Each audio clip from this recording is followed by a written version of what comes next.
Hello dear students, welcome to Utkarsh classes. आप सभी students का स्वागत है। आज मैं आप सभी के साथ एक इम्पॉर्टेंट नोटिफिकेशन शेयर कर रही हूँ। जैसे कि आप सभी जानते हैं, मेरी स्क्रीन पर मैंने खोल रखा है official page of university of Allahabad. तो क्यों आज हम इस यूनिवर्सिटी की वेबसाइट को गो थ्रू कर रहे हैं?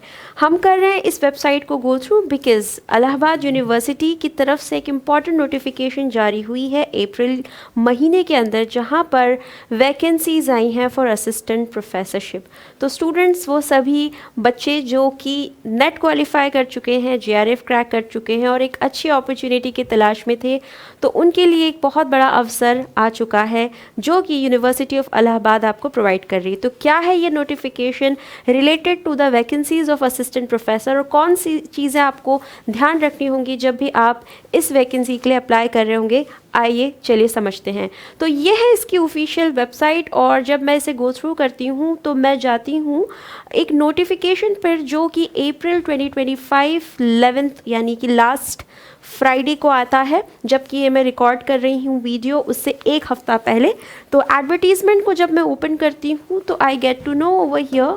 जैसे ही आप एडवर्टीज़मेंट पे क्लिक करते हैं, आपके सामने कुछ ऐसा पेज दिखाई देता है जिसमें आपको कुछ इंपॉर्टेंट लिंक्स दिखाई दे रहे हैं, जैसे कि CU चयन link and link of the university of Allahabad. तो इन दोनों ही लिंक्स के द्वारा आप इस पर्टिकुलर पोस्ट वैकेंसी के लिए अप्लाई कर सकते हैं। इसके अलावा दो इम्पॉर्टेंट जानकारी दी गई है related to the help desk. एक ईमेल आईडी दिया हुआ है online rec.uoa@gmail.com and there are 2 mobile numbers which have been provided, जिससे अगर आपको कोई क्वेरी हो, कोई इन्फॉर्मेशन अगर आपने लेनी है रिलेटेड टू दिस पोस्ट, आप इनसे कनेक्ट कर सकते हैं। तो ये कुछ जानकारी दी गई है, और यहाँ पे 3 नोटिफिकेशंस आई हैं जहाँ पर teaching for position for professor, for associate professor and assistant professor. Since हमारे जितने ज़्यादातर स्टूडेंट्स हैं वो नेट क्वालिफाई कर चुके हैं, कर रहे हैं, तो वो सभी स्टूडेंट्स जो नेट क्वालिफाई करने के बाद एक एंट्री लेवल जॉब लेना चाहते हैं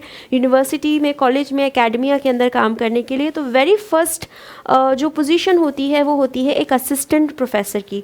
तो मैं सभी से रिक्वेस्ट करूंगी कि जिस समय आप इस पोर्टल पर होंगे, as soon as you come over here, you have to click on this third और द फोर्थ लिंक।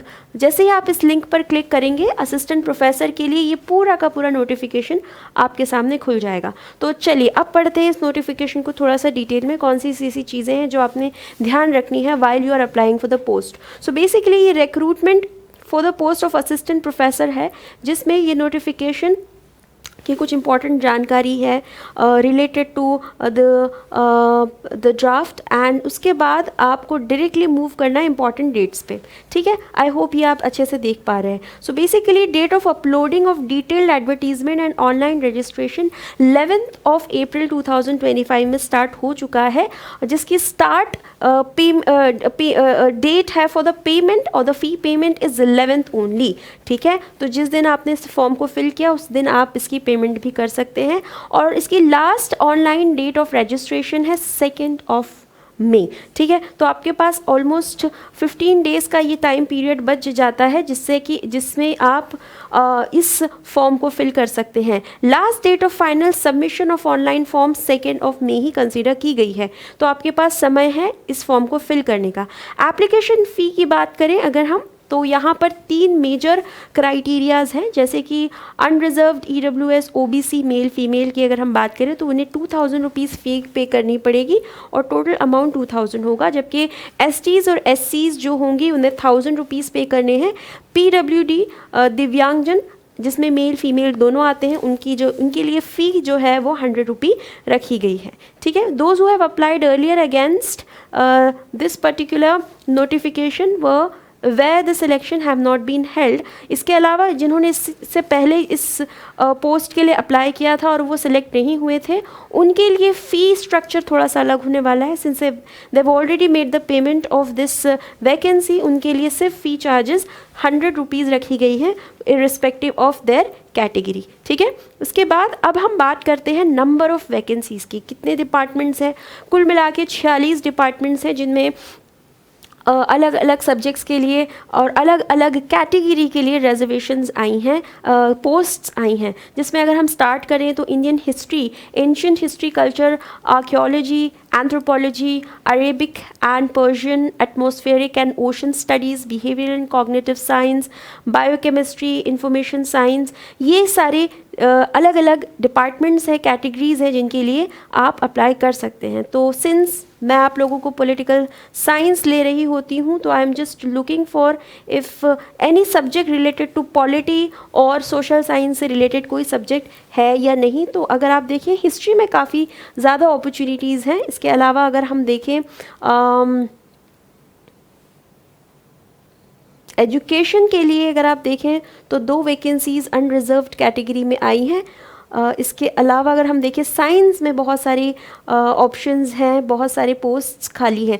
तो यहाँ पर एज सच अगर हम देखें तो English modern and European language में 2 पोस्ट्स हैं, ठीक है, और जियोग्राफी के लिए पोस्ट नहीं है। हिंदी, मॉडर्न हिंदी लैंग्वेजेस के लिए पोस्ट है, BA-LLB लॉ के लिए है, और एज सच हम देख सकते हैं सोशल साइंसेस। तो अगर हम स्क्रॉल अप करें और डिटेल में देखें तो यस, पॉलिटिकल साइंस के लिए 2 पोस्ट्स हैं, एक अनरिजर्व्ड कैटेगरी में है, ठीक है। इसके अलावा जूलॉजी, विमेन स्टडी, उर्दू के लिए काफ़ी ज़्यादा नंबर ऑफ़ पोस्ट्स हैं, क्योंकि since Urdu is one of the major language in Uttar Pradesh, तो ऑफ कोर्स इसके लिए भी इसकी वैकेंसीज़ ज़्यादा हैं। सोशल वर्क, संस्कृत के लिए 3 वैकेंसीज़ हैं अलग अलग कैटेगरीज से।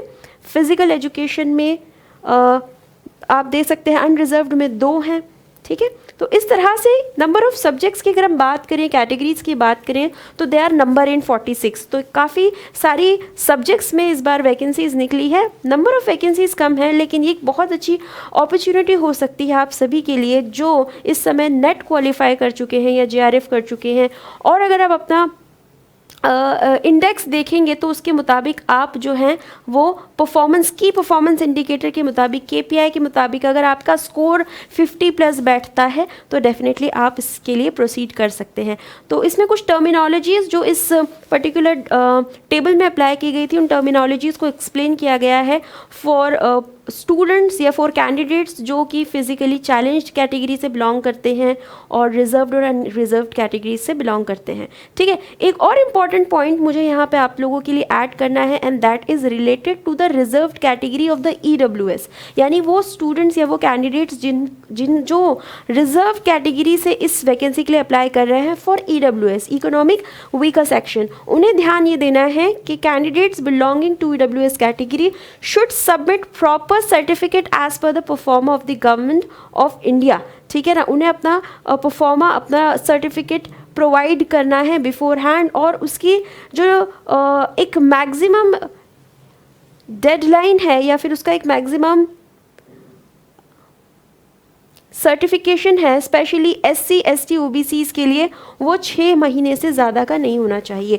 यानी कि अगर कोई सर्टिफिकेट आपने साल भर से पहले बनवाया है या 6 मंथ से ज़्यादा का टाइम पीरियड रखता है तो वो इनएलिजिबल हो जाएगा। तो you have to make sure कि आपका जो आपका जो सर्टिफिकेट है रिजर्वेशन वाला वो 6 महीने या उससे कम का होना चाहिए। तो ये थी कुछ इंपॉर्टेंट इन्फॉर्मेशन जो कि सो फार आपको इस पूरे नोटिस में मिल जाएगी। और लास्ट में एक पॉइंट ऐड हुआ है, जब आप इस एडमिशन के लिए अप्लाई करेंगे तो ये वेबसाइट भी यूज़ कर सकते हैं जो कि इलाहाबाद यूनिवर्सिटी से बिलोंग करती है, या फिर आप सीधे चयन की वेबसाइट पर जाकर भी डायरेक्ट यहाँ से रजिस्टर करके भी अप्लाई कर सकते हैं। तो यस, ये थी कुछ एक इन्फॉर्मेशन जो रिलेटेड टू इलाहाबाद यूनिवर्सिटी और उसकी पोस्ट से रिलेटेड, जो कि असिस्टेंट प्रोफेसर के लिए एक बहुत अच्छी अपॉर्चुनिटी प्रोवाइड करती है। तो मैं सभी स्टूडेंट से चाहूँगी कि please go ahead and apply for this opportunity.